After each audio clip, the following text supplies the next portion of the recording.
दोस्तों, आज मैं आपको एक ऐसी कहानी सुनाने जा रहा हूं जो सुनकर आप हैरान रह जाएंगे। लेकिन कहानी देखने से पहले हमारे चैनल को सब्सक्राइब करना ना भूलें ताकि आपको मजीद दिलचस्प कहानियां मिलती रहें। तो दोस्तों, चलिए कहानी शुरू करते हैं। एक गांव में शमीम बीबी नामी बीवा औरत अपनी 4 बेटियों नायाब, सहर, फातिमा और रमशा के साथ रहती थी। उसका शौहर कई साल पहले फौत हो चुका था और वो अकेले ही अपनी बेटियों की परवरिश कर रही थी। गरबत के बावजूद शमीम बीबी ने हमेशा अपनी बेटियों को इज्जत और गीरत के साथ पाला। वो चाहती थी कि उसकी बेटियां अच्छी जिंदगी गुजारें और उनका नसीब अच्छा हो। लेकिन एक दिन गांव में एक ऐसी खबर फैल गई जिसने सबको चौंका दिया।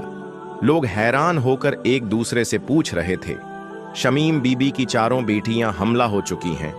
ये सुनकर पूरे गांव में हलचल मच गई। हर तरफ चहमीगैयां होने लगे, लोग अंदाजे लगाने लगे। कुछ कह रहे थे कि ये किसी का काला जादू है, तो कुछ उसे विवाह औरत की कोताही करार दे रहे थे। जब मामला ज्यादा हो गया तो लोग उसे एक जादू करार दे रहे थे। बढ़ा तो गांव के बुजुर्गों ने पंचायत बैठाई और शमीम बीबी को बुलाया। जैसे ही वो अपनी बेटियों के साथ पहुंची, लोगों की नजरें उस पर जम गईं। पंचायत के सरपंच ने सख्त लहजे में सवाल किया, शमीम बीबी, सच सच बताओ, तुम्हारी बेटियों का बाप कौन है? ये सब कैसे हुआ? ये सुनते ही शमीम बीबी की आंखों में आंसू आ गए। वो कांपते हाथों से अपनी बेटियों को देख रही थी। गांव के लोग उसे गुस्से से घूर रहे थे। अचानक इसने भरी महफिल में एक ऐसा इंकशाफ कर दिया जिसने सबको हिलाकर रख दिया। उसने बुलंद आवाज में कहा, मेरी बेटियों पर किसी इंसान ने नहीं बल्कि भूत प्रीत ने हमला किया है। ये सुनते ही मजमा में सुनाटा छा गया। लोग हैरत और खौफ में मुब्तला हो गए। शमीम बीबी ने बताया कि कई महीनों से उसके घर में अजीब व गरीब वाक़ात हो रहे थे।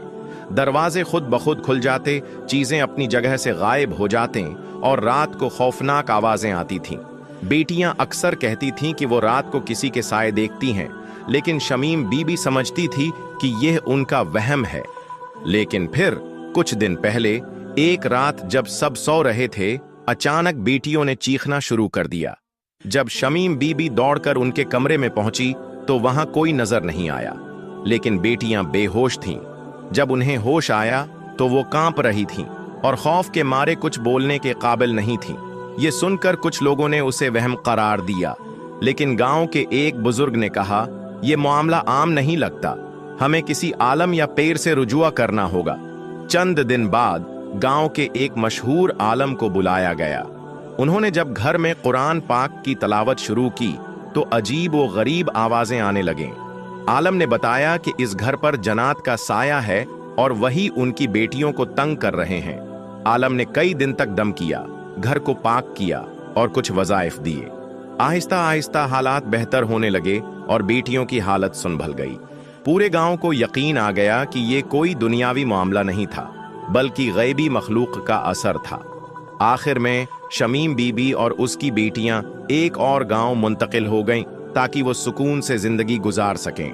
दोस्तों, ये कहानी हमें सिखाती है कि हमें हमेशा अल्लाह पर भरोसा रखना चाहिए और हर मुश्किल में सब्र और दुआ करनी चाहिए। अगर आपको ये कहानी पसंद आई तो हमारे चैनल को सब्सक्राइब करें और मजीद दिलचस्प कहानियों के लिए हमारे साथ जुड़े रहें।